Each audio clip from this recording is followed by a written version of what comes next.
Good morning, everyone. It's Doug from Vermont Hoyas, and welcome to a visit with myself and Hoya Thailandica. I have a lot to say about this Hoya, but first I want to say that it's 4 below zero outside right now, 4 below zero Fahrenheit, which is pretty frosty. So once again, I'm in my basement, and I am so excited to bring you this plant. This is another one that took 5 long years of struggling to try to bring it into flower. This is a tough nut to crack.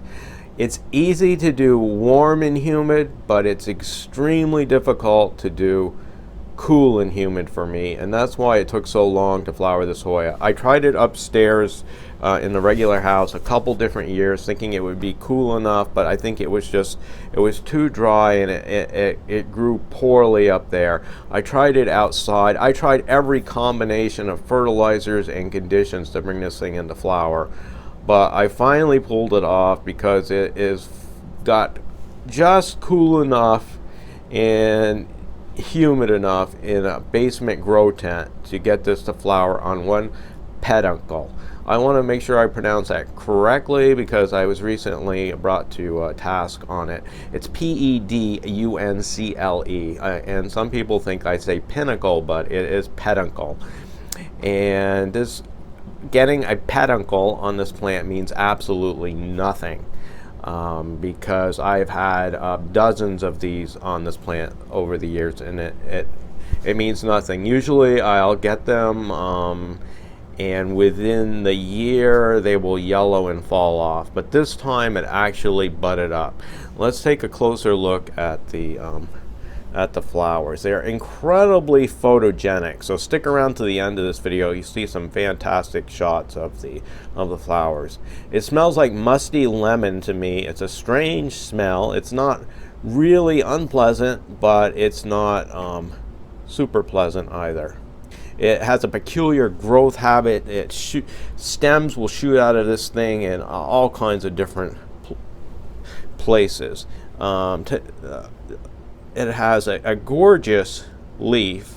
Sometimes they come in kind of yellowish, but this here is it's a beautiful glossy leaf. You can see that I've grown this thing outside over the summers. I have a tiny little spruce tree growing here, where I think a seed landed or a squirrel planted it, and I have a pine tree over here, and I have a weed seed growing over here. I'm sort of leaving them, giving it a more natural environment. If I turned this thing around, you'd see at least 1 or 2 leaves that squirrels have chewed the heck out of it. The squirrels really kick the crap out of this thing over the summer outside. They seem to like to gnaw on it for some reason. What else can I say about this Hoya? It obviously comes from Thailand. That's where it got its name, but it was found at 6,000 meters, which means that it is very cool and humid up there. Your regular vendors, suppliers can't give you this plant from Thailand because they grow in the lowlands where it's in the 90s all the time, so they simply can't grow this plant. And if you're in Florida, don't even think about trying this plant. So the one good thing about it is a plant for us people that live in the north, but it doesn't just require cool conditions.